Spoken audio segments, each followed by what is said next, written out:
नाज़रीन इकराम, Donald Trump और Netanyahu को फांसी लगा दी गई है। जी हां, ईरान ने आज ऐसा थप्पड़ रसीद किया इन आलमी गुंडों को कि जिसकी छाप इन डिक्टेटर्स के मुंह पर बड़े अरसे तक रहेगी।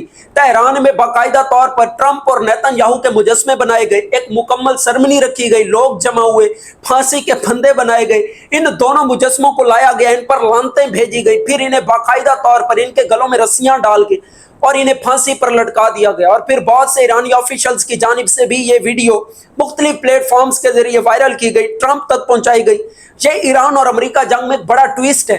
ट्रंप जो वाज़े तौर पर दोबारा ईरान पर हमलों की बातें कर रहा है और कह रहा है कि हम सख्ती से निपटेंगे और इस तरह की बातें, तो ईरान ने यह पैगाम दिया कि भाई साहब बस इतना सा इन बयानात का फर्क हम पर पड़ता है।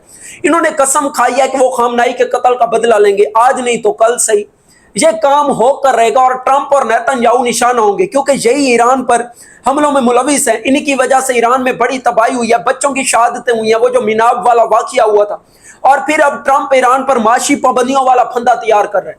यूएई ने तमाम मामलात ईरान से खत्म कर दिए, तिजारत, बैंकिंग सिस्टम, जो सफारती ताल्लुकात थे, सब कुछ। और इसके पीछे वादे तौर पर अमेरिका मुलविस है, इसराइल मुलविस है। इसी तरह बाकी भी तमाम ममालिक को वार्निंग जारी कर दी गई है, जो भी ईरान के साथ तिजारत करेगा या सफारती ताल्लुकात कायम करेगा तो अमेरिका की जानिब से इन पर हमला किया जाएगा या इन पर जो है वो माशी पाबंदियां लगाई जाएंगी। अब इस सब में चाइना और रूस ने तो डायरेक्ट ट्रंप को एब्सोल्युटली नॉट कह दिया। इन्होंने कहा है भाई हमारी जो तिजारत ईरान से हो रही थी, जो तेल की तरसीलात थी या जो भी सिस्टम हमारे ईरान के साथ है वो जारी और सारी रहेगा। अगर ट्रंपों में इतनी जुर्रत है और अमेरिका कर सकता है तो आए भाई हम पर हमला करे। चाइना से बड़ा सख्त रद्द अमल आया।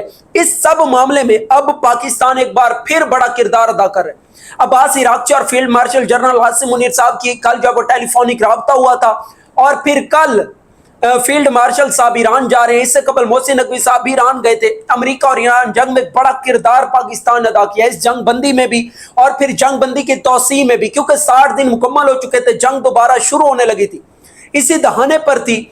फिर पाकिस्तान की एंट्री हुई और जो इस्लामाबाद में मफाहमती यादाश्त पर दस्तखत हुए थे, इस मामले की वजह से फिर कुछ बच बचाव हो चुका है। ये जंग दोबारा तो होगी, क्योंकि ना अमेरिका की जानिब से सख्त पॉलिसी खत्म की जा रही है और ना ईरान की जानिब से सरेंडर किया जा रहा है। यहाँ भाई यहाँ तो जो वो सरेआम फांसियां लगाई जा रही है। ईरान दिन ब दिन मजीद अग्रेसिव होता जा रहा है, डंडा उठाया हुआ है और वो ऐसे समझ लें कि अमेरिका को पीट रहा है। यानी पीछे हटने के बजाय वो तमाम धमकियों को, वो तमाम दावों को रद्दी की टोकरी में फेंक रहे हैं। इस चीज ने ट्रंप का बेड़ा गर्क कर दिया। वो जो अमेरिका की साख्त थी पूरी दुनिया में, ये खुद को आलमी गुंडे समझते थे, ये डिक्टेटर हैं पूरी दुनिया में, ये कभी टेरिफाइड करते थे, ये अपने फैसले थोपते थे। ये जब चाहता था ट्रंप साहब तो किसी भी मुल्क का सदर अगवा कर लेता था। बड़ी तबाहियां फेरियां इसने पूरी दुनिया में, आलमी मेशत का बेड़ा गर्क करके रख दिया इस बंदे ने। और इस सब के पीछे आपको पता है कि इजराइल है, नेतन्याहू है, एक ऐसा घटिया शख्स जिसने ग्रेटर इसराइल का ख्वाब देकर सैकड़ों मुसलमानों को शहीद किया। यहां तक इनमें मुसलमानों के लिए बुग़्ज़ पाया जाता है कि मैं इनके एक मिलिट्री जनरल था जो पॉडकास्ट के दरमियान कह रहा था कि रोज 40 मुसलमान मार दिए जाए, वो फिर चाहे फलस्तीन में हो, लबनान या कहीं पर भी।